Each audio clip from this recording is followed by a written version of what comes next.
Fahombiazana io no azo amtinana ilay hetsika fotaka andiany faharoa izay nokarakarainy ny fikambanana Okaloha teny amin'ny Samrana Parka eny Anozato. Maro dia maro ireo nisoratra anarana nandray anjara amin'ity fialamboly ity. Harao ary ny sary.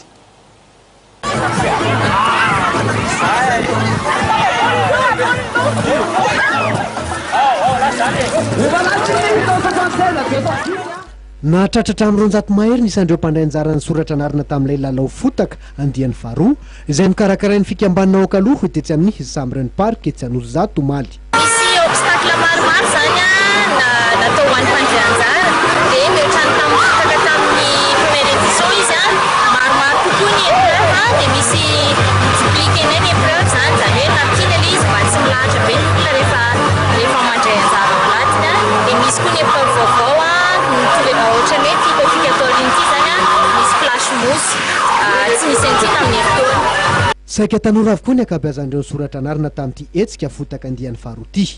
Misy 7 ireo dingana tsy maintsy nolalovan'izy ireo amina halaviran-dalana amin'ny 1 kilometatra. Fialamboly, afaliana, atsembohana, firaisan-kina, samy nazy ny anjarany avokoa ireo vondrona mpinamana, fianakaviana sy ireo rehetra izay nandray anjara tamin'ity fotaka 2 ity. Tsy nanafina ny hafaliany sy ny fahafapony ity tovovavy tafaresaka taminy ity. Mahafinaritra ve se?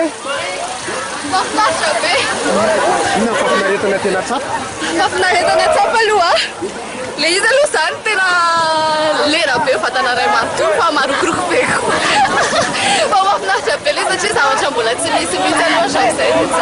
Etsy an-daniny zany sy dia nanomana toerana fandroana ihany koa ny Okaloha ahafahan'ireo mpandray anjara miroso amin'ny fidiovana rehefa avy mivoaka avy any anaty fotaka. Dia iny fandedidiny indray ry mpijery hajaina no entiko isarana amintsika ny tokantrano amin'izao takariva izao. Isaorana anao tsy nisaraka tamin'ny fahitalavitra MATV fa nanaraka hatramin'ny farany fotoana ny fampahalalam-baovao antsika. Mifamoivoy fotoana eto indray isika ho amin'ny rahampitso indray. Veloma tompoko lahy, veloma tompoko vavy.